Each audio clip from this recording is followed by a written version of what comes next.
Hi, my name is Cedric, And I'm Ian. and this is our assignment 2 project, and we are going to be doing student explains to a non-CS student some aspect of the course, and in this case we're going to do programming languages that the other student might find interesting. There are many languages, most notably C, C++, Python, Ruby, Lisp, HTML, but we're mainly going to focus on our readings in class, which is to say JavaScript and OCaml.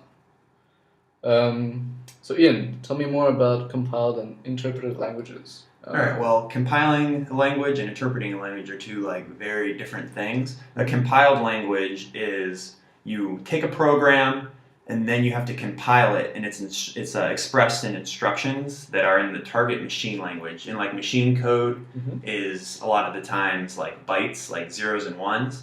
So what it does is it takes the instructions and translates them into the machine code. So if you wrote a plus in your code, your compiler would take that plus and it would put it through a program called a compiler, and it would output it as an add in the machine code. And some of the advantages of using a compiled language are you get faster performance because you're using the native language of the actual computer that you're programming. I see. And then the other is interpreted languages, and the directions aren't executed by the target machine, but instead they're executed by another program, which I assume is called an interpreter.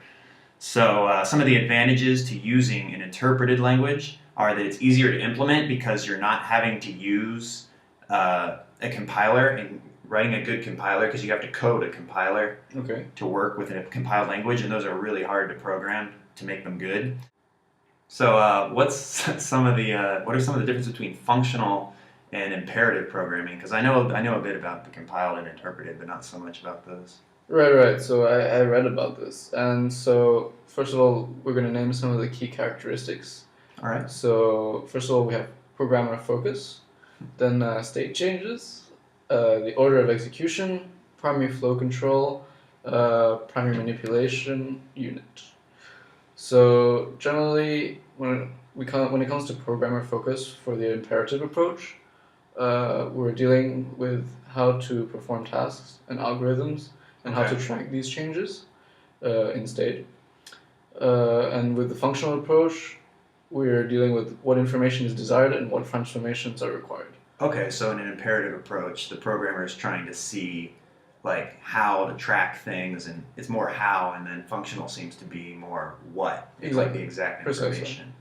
Precisely. Okay, so I think some of the programming languages I've been using in my other Eecs classes have been more imperative, because I know if you define something and then redefine it later down, it's very important, the order of how you define things, because if you use something before it's defined, it'll mess up your entire program. And if you redefine something and then use it and it's not what you want it to be, it can also mess up your whole program.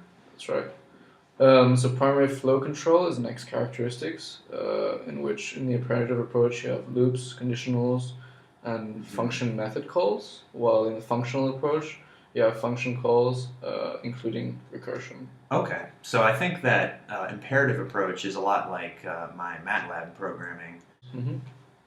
And then we have primary manipulation. So with the imperative approach, instances of structures or classes, and the functional approach is functions as first-class objects and data collections. That's interesting. Yeah.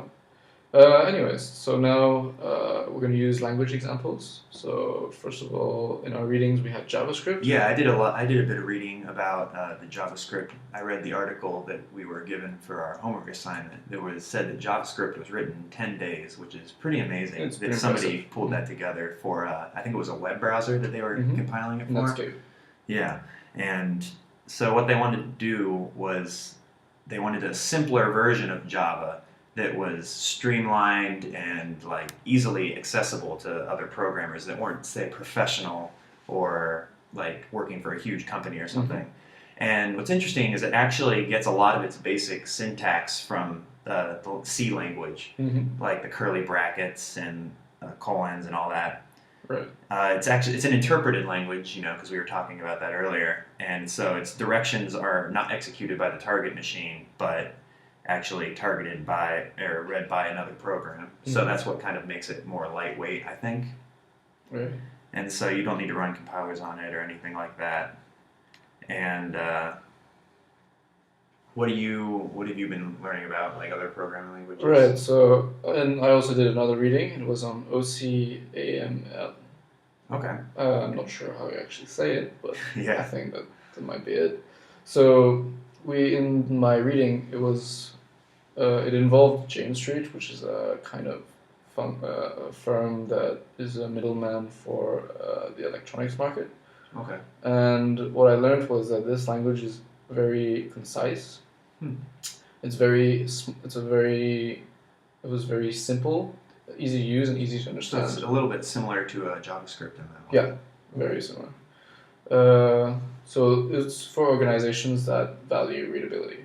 Okay. So it's quite functional, really. Okay. Furthermore, it was really also, well, when it came to bug detection, it performed okay, I suppose, because it was helpless against many bugs, but at the same time, for some bugs, it was quite effective, including bugs that are quite hard to get through a test. All right. Well, that about sums up all our readings and our views on the subject. Thank you.